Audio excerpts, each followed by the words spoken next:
Para quienes nos escuchan, imaginen la peor noche de sus vidas recientes. Están en cama, ardiendo en fiebre. Uy, sí, sudando frío. Exacto. Con un dolor de cabeza que palpita en las sienes y pues todo nuestro instinto y todo lo que la ciencia médica nos ha enseñado nos dice una sola cosa. Que estamos perdiendo una batalla, ¿no? Tal cual. Hay un invasor, un bicho y nos está ganando. Pero, a ver, ¿y si esa fiebre no fuera la enfermedad atacándonos? Eso es interesante. ¿Qué pasaría si, en realidad, esos síntomas tan violentos fueran nuestro propio cuerpo, digamos, salvándonos la vida en tiempo real? Es que, eso es un cambio de paradigma masivo. O sea, un giro de 180 grados. Totalmente. Y pues, hoy vamos a meternos de lleno en un documento fascinante. Específicamente es un texto histórico, un capítulo 1 que contrasta dos visiones absolutas del mundo médico.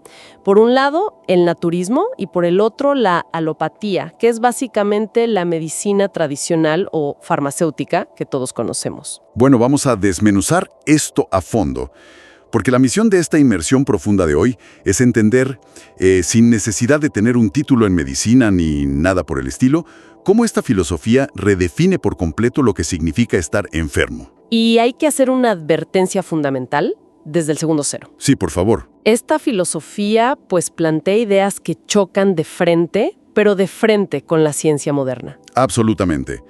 Y por eso es súper vital aclarar nuestra postura antes de entrar en materia. Claro, no estamos respaldando nada de esto. Exacto. Al analizar este material, no estamos avalando las afirmaciones médicas de esta doctrina. No estamos aconsejando abandonar tratamientos médicos, ni apoyamos sus críticas, que a veces son bastante extremas, sobre las vacunas o los antibióticos. Totalmente de acuerdo. Nuestro objetivo aquí es puramente analítico. O sea, queremos ponernos los lentes de esta filosofía por un momento, de manera súper imparcial. Ajá. Para entender cuál es la lógica interna que sostiene esta visión del mundo, que es, pues, muy particular. Porque la lógica que plantea, nos guste o no, está increíblemente estructurada. Es muy coherente consigo misma. Sí.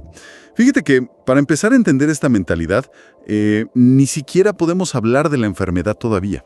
Tenemos que dar un paso atrás, ¿no? Exacto, un paso atrás y preguntar, bueno, bajo esta lupa naturista, ¿qué diablos es la salud? Y la respuesta se resume en una sola palabra. Armonía. Exactamente, armonía. Armonía en nuestras funciones orgánicas. La premisa fundamental aquí es que el estado natural de cualquier ser vivo, o sea, de cualquiera, es estar sano. Claro. La enfermedad no es una lotería macabra ni mala suerte. Es simplemente la desarmonía. Y para ilustrar esto, el enfoque naturista observa mucho a los animales salvajes en su hábitat. Sí, ese es un punto clave. Ellos no tienen hospitales. No, ni farmacias. Y sin embargo, mantienen un estado de salud casi inquebrantable. ¿Por qué? Pues porque se guían puramente por el instinto y por lo que esta doctrina llama la ley natural. Y luego entramos nosotros en escena, el ser humano. El gran hombre civilizado. Exacto, el hombre civilizado. Y salimos terriblemente parados en la comparación. Bastante mal, sí. Ahora, el ser humano civilizado, argumenta esta filosofía, el estado de enfermedad se ha vuelto la norma. O sea, se ha convertido en lo ordinario. ¿Y por qué pasa eso? Pues porque vivimos en una transgresión constante de esa ley natural. Espera, pero cuando hablan de transgresión a la ley natural, a ver, ¿a qué se refieren exactamente? Porque suena casi a un castigo místico. No, para nada. No tiene nada de místico dentro de su marco conceptual. Se refiere a la mecánica del día a día, literalmente. O sea, a nuestros hábitos. Exacto. Hablamos de dietas completamente artificiales, de alimentos ultraprocesados, el estrés crónico de todos los días. Respirar aire contaminado. Ajá, la falta de movimiento, dormir poco. Para esta doctrina, el cuerpo humano está, diseñado para operar bajo ciertos parámetros súper específicos de combustible y descanso. Claro, y cuando le damos el combustible equivocado durante décadas, pues rompemos la ley de nuestra propia biología. Y el resultado de vivir en contra de esa biología nos lleva a un concepto que, sinceramente, a mí me dejó pensando muchísimo. ¿Cuál? La idea de que la verdadera salud es el silencio del cuerpo. ¡Wow! El silencio del cuerpo. O sea, en un estado de salud real, Todos tus órganos hacen su trabajo con tanta perfección que ni siquiera te das cuenta de que están ahí. Es una imagen poderosísima. ¿Verdad? El individuo sano no siente su cuerpo. Digo, si te comes una manzana y tu sistema digestivo está en perfecta armonía, no sientes la digestión. Simplemente ocurre de fondo. Simplemente ocurre. En el momento en que sientes pesadez o acidez o un ligero dolor. Ahí ya hay una desarmonía. Exacto. El silencio se rompió. Oye, para quienes nos escuchan, creo que pueden imaginarlo como un automóvil nuevo. A ver. O sea, recién salido de la agencia, andando por una autopista súper lisa. Vas a 100 kilómetros por hora, pero no escuchas el motor. Claro, va suavecito. No sientes la fricción de las llantas ni los engranajes de la transmisión cambiando de marcha. Es un viaje donde solo ves el paisaje. Totalmente. Pero en el momento en que vas manejando y de repente escuchas un clac, clac, clac metálico debajo del capó, Hoy el terror. ahí la armonía se fue por la ventana. Y ese clac-clac es la alarma. Y fíjate que lo interesante de esta perspectiva es la responsabilidad que le asigna a ese ruido. ¿A qué te refieres? Pues que ese sonido no ocurrió por mala suerte. No es que el universo decidió castigar a tu auto de la nada. Claro, no fue un rayo que le cayó del cielo. O de forzar el motor mucho más allá de su capacidad. O sea que la culpa recae 100% en los hábitos del conductor. En este marco teórico sí. Vale.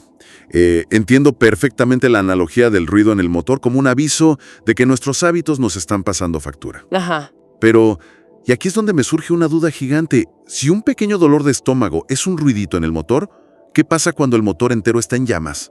Ah, buena pregunta. O sea, volviendo a lo que hablábamos al principio de este análisis, una crisis grave. Alguien tirado en la cama con 40 grados de fiebre, temblando. A primera vista, pues el motor se destruyó. Ahí es donde la filosofía naturista lanza su concepto, yo diría, el más contraintuitivo de todos. A ver. Y para entenderlo bien, tenemos que ver cómo dividen ellos las enfermedades en dos grandes bloques, que son las agudas y las crónicas. Ok, agudas y crónicas. Lo que acabas de describir, esa fiebre brutal de un día para otro, es una enfermedad aguda. Y sorprendentemente, esta doctrina la celebra. A ver, frena un segundo ahí. ¿Te lo juro? ¿Me estás diciendo que si alguien está sufriendo espantosamente con fiebre alta y sudores, esta visión médica dice que es motivo de celebración? Sí, exactamente. Pero eso suena francamente peligroso. O sea, ¿cómo justifican que sufrir así sea algo bueno? Lo justifican a través de la mecánica de algo que ellos llaman la fuerza vital. La fuerza vital, ok. Imagina que la fuerza vital es como el presupuesto de energía que tiene tu cuerpo, para mantenerse vivo y para mantenerse limpio. Ajá. Durante años hemos transgredido la ley natural, ¿no? Comiendo mal, estresándonos, acumulando lo que ellos llaman materias extrañas. O sea, toxinas y basura interna. Exacto. Entonces, la enfermedad aguda no es otra cosa que el cuerpo diciendo, literal, basta. Wow. El organismo reúne toda la fuerza vital que le queda y monta una operación de limpieza masiva. La fiebre no es el daño. ¿Entonces qué es? La fiebre es el fuego controlado que el cuerpo enciende de a propósito para quemar y expulsar esa basura acumulada. Ah, o sea que los síntomas fuertes no son el cuerpo rindiéndose. Para nada. Son el equipo de limpieza trabajando horas extras a toda máquina. Exactamente esa es la idea. Es un esfuerzo purificador. El cuerpo eleva la temperatura, genera mucosidad, provoca sudoración. Porque está expulsando todo. Porque está expulsando la toxicidad de forma súper violenta y rápida. Por eso, según este marco, las enfermedades agudas demuestran que el organismo todavía tiene un nivel alto de energía. Aún tiene la vitalidad suficiente para defenderse. Exacto. Lo cual, fíjate que encaja perfectamente con un detalle fascinante que mencionan en el texto. Hablan de por qué los niños suelen tener fiebres altísimas de la nada y luego desaparecen a los 2 días. Sí, el ejemplo de los niños es clave. Según esta lógica, no es que los niños sean frágiles, es que tienen la fuerza vital al máximo, listos para hacer una limpieza profunda ante la menor provocación. Correcto, tienen un presupuesto energético enorme, entonces prenden la fiebre altísima y limpian rápido. Pero luego pasamos a la otra cara de la moneda, la enfermedad crónica. Y aquí, pues, la cosa se pone mucho más oscura. Sí. Una enfermedad crónica, en esta doctrina, significa que el cuerpo ha perdido por completo su capacidad de reacción. O sea, siguiendo la analogía, el equipo de limpieza se quedó sin fondos. Tal cual, se quedaron sin presupuesto. Las toxinas siguen acumulándose, los hábitos siguen siendo igual de malos, pero la fuerza vital está tan mermada que el cuerpo ya no puede encender la fiebre. Ya no puede montar la crisis aguda. Exacto. Entonces la toxicidad se asienta en los tejidos de manera silenciosa y permanente. Y por eso asocian las enfermedades crónicas con el deterioro y la vejez, cuando la vitalidad está en decadencia. Esa es la conexión que hacen, ¿sí? Hay una frase en este capítulo que de verdad me dejó de una pieza. Plantean que la única enfermedad que realmente avanza hacia la curación es la aguda. Sí, es muy fuerte. Y por lógica matemática de ellos, llegan a una conclusión loquísima. O sea, dicen que para sanar una enfermedad crónica profunda, el objetivo debe ser convertirla en aguda. Es la conclusión lógica de su propia premisa, digo, si lo piensas. Supongo que sí. Si lo crónico es la incapacidad de defenderse, pues la verdadera curación requiere revitalizar el cuerpo hasta que tenga la energía para volver a montar esa gran limpieza general. Esa fiebre salvadora, digamos. Ajá, los síntomas entonces son indicadores de que el sistema inmunológico, o la fuerza vital, como le dicen, se ha despertado. Pero claro, a ver, esto choca a 200 kilómetros por hora contra todo lo que hacemos en el mundo moderno. Obvio, contra todo. Porque si nos duele la cabeza, si nos sube la temperatura, si tenemos inflamación, lo primero que hacemos, casi por reflejo condicionado, es abrir el botiquín. Claro, y sacamos una pastilla. Y nos tomamos una pastilla para apagar ese síntoma de inmediato. Y esa es la base de la crítica más feroz que hace este documento hacia la alopatía, o sea, hacia la medicina oficial. Sí, les tiran con todo. Acusan a la medicina tradicional de cometer un error trágico de interpretación. Dicen que confunden el efecto con la causa. Al ver la fiebre, el médico tradicional ve al enemigo y busca destruirlo. O sea, literalmente le declaran la guerra al equipo de limpieza. Precisamente. Desde la óptica naturista, cuando usas drogas farmacéuticas, inyecciones o antipiréticos para bajar una fiebre, lo que estás haciendo en realidad es paralizar la obra defensiva de la naturaleza. Estás obligando al cuerpo a detener su purificación. Y dejando la basura adentro. Aquí es donde mi analogía del auto se vuelve, espeluznantemente clara, ¿no crees? A ver, cuéntame. Si el clac, clac, clac del motor es el síntoma de que algo anda mal por dentro y de repente se enciende la luz roja de check engine en el tablero, ¿Sí? pues tomar una pastilla para quitar el síntoma es el equivalente exacto a ponerle un pedazo de cinta de aislar negra encima de esa luz roja. Es una imagen perfecta, de verdad. Es exactamente eso. Apagas la luz. El brillo rojo ya no te molesta la vista mientras manejas. Sientes un alivio inmediato. Pero el problema no se fue a ningún lado. Exacto. El problema interno no desapareció. Y lo que es peor, el motor sigue fallando, pero te acabas de quedar ciego. Te quitaste el aviso. Destruiste la capacidad del auto para avisarte que está a punto de desarmarse. Y fíjate que el naturismo va un paso más allá de esa cinta de aislar. ¿Cómo? Argumenta que esos medicamentos no solo ocultan la luz del tablero, sino que introducen nuevas sustancias químicas en el organismo. Claro. Añaden más materias extrañas al cuerpo, produciendo una intoxicación adicional. Y esta intoxicación, pues, debilita aún más la poca fuerza vital que te quedaba. Entonces el ciclo es macabro. O sea, tienes una crisis aguda, tu cuerpo limpiándose. La apagas con medicina. Ajá. Las toxinas se quedan adentro. Lo haces una y otra vez durante años. Y sin darte cuenta, tú mismo obligaste a tu cuerpo a pasar de una enfermedad aguda temporal a una enfermedad crónica permanente. Esa es exactamente la acusación que lanzan. ¡Wow! Por ello llegan extremos retóricos tan fuertes. Afirman que ciertos estudios médicos universitarios, enfocados únicamente en suprimir síntomas, terminan siendo contraproducentes. Claro, bajo su visión, al sofocar constantemente la reacción del cuerpo, se imposibilita la recuperación real. Para ellos, el verdadero arte de curar no es atacar el síntoma, sino favorecerlo. Ayudar al cuerpo a eliminar lo que tiene que eliminar. Exacto, usando la higiene, terapias naturales, dieta, para apoyar esa limpieza en lugar de bloquearla. Oye, la verdad me parece fascinante la coherencia interna de su lógica, aunque sea tan contraria a lo que practicamos hoy en día. Sí, es un sistema muy cerrado y lógico. Pero hay una pieza enorme del rompecabezas que nos falta. A ver. Porque la medicina moderna no ataca los síntomas por pura diversión. No, claro que no. La medicina moderna ataca infecciones porque sabemos que existen organismos invasores. Y aquí es donde tengo que poner el freno de mano otra vez. Ya sé para dónde vas. ¿Qué pasa con los microbios?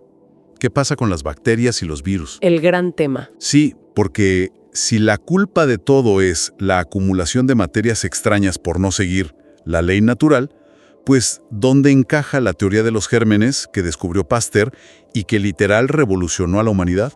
Prepárate, porque aquí la filosofía naturista toma su postura más controversial, yo diría. A ver. Tienen una frase en el texto que resume toda su visión sobre este tema.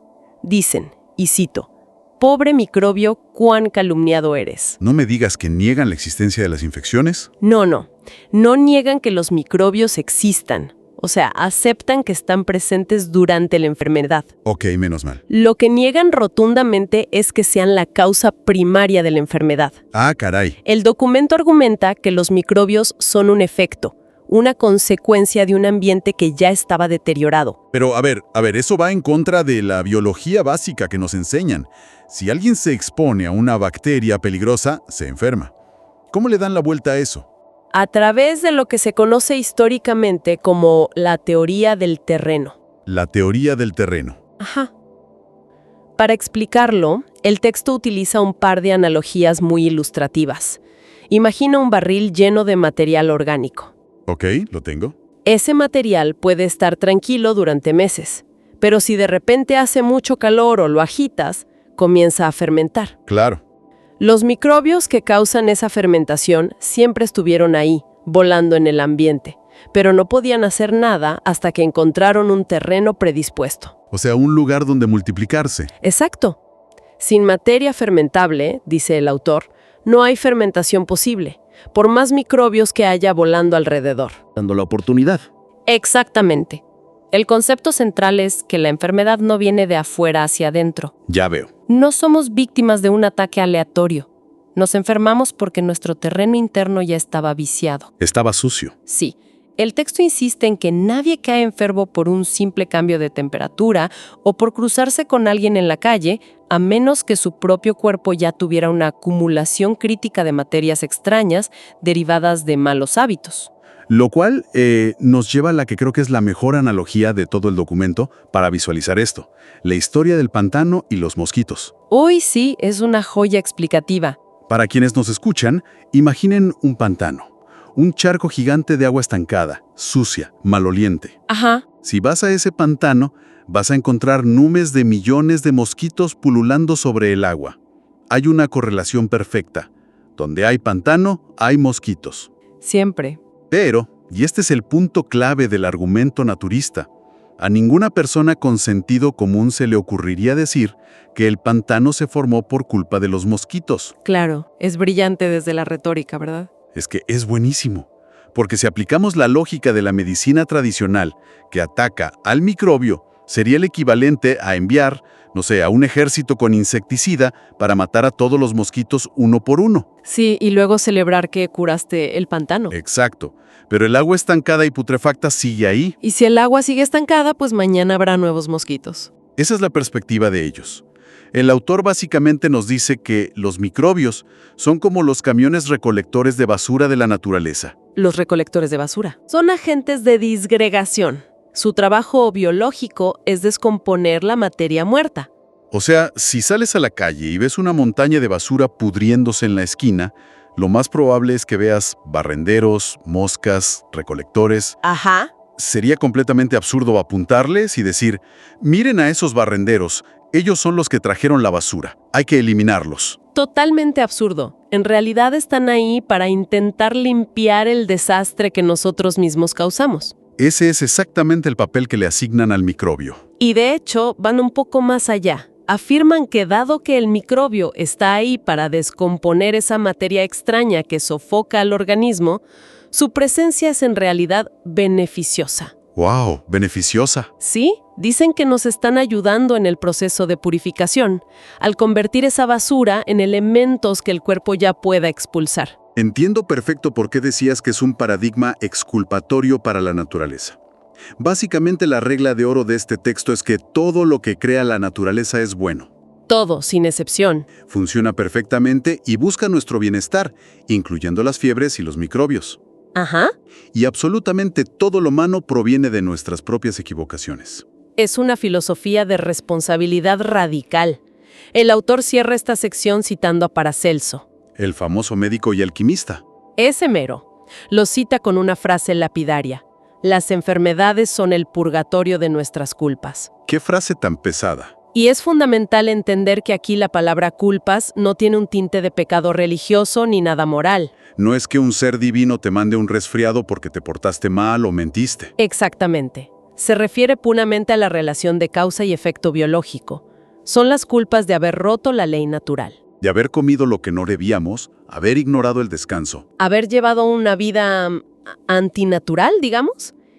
La enfermedad es el purgatorio, o sea, el proceso de quemar esas transgresiones para intentar volver a la pureza y la armonía. Pues te digo algo, es una cantidad de información abrumadora para procesar en un solo análisis. Lo es, definitivamente. Especialmente porque nos obliga a desaprender mecánicas que damos por sentadas desde que somos niños. Sí, nos mueve el capete por completo. Si hacemos un mapa mental rapidísimo de lo que plantea este primer capítulo, para recapitular, el viaje es el siguiente. A ver.